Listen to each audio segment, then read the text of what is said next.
Sykes moved away from the window. "I'm going to jump into the ditch behind the house," Sykes said. He picked up some rope, ran upstairs, and out onto the roof.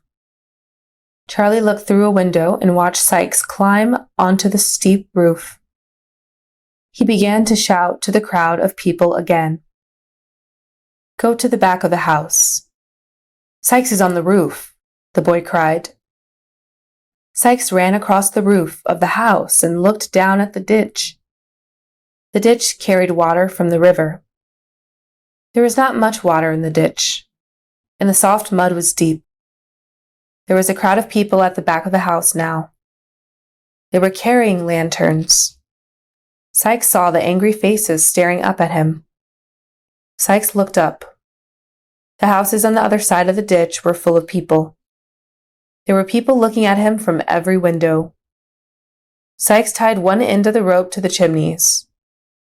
He made a noose at the other end of the rope. He was going to put this round his body and climb down to the ditch. Sykes put the noose over his head. He was going to pull the noose down under his arms, but suddenly he turned around. "Her eyes! I can see her eyes!" Sykes cried. He stepped back and fell off the roof. The noose was around his neck. As he fell, the noose pulled tight, and the murderer hung there, dead. Bullseye had followed Sykes onto the roof. With a howl, the dog tried to jump onto the dead man's shoulders. But the dog fell from the roof, and it died in the ditch below. Fagin was alone in the condemned cells. It was Sunday, Fagin's last day. As the hours passed, the old man shrieked and tore his hair with his hands.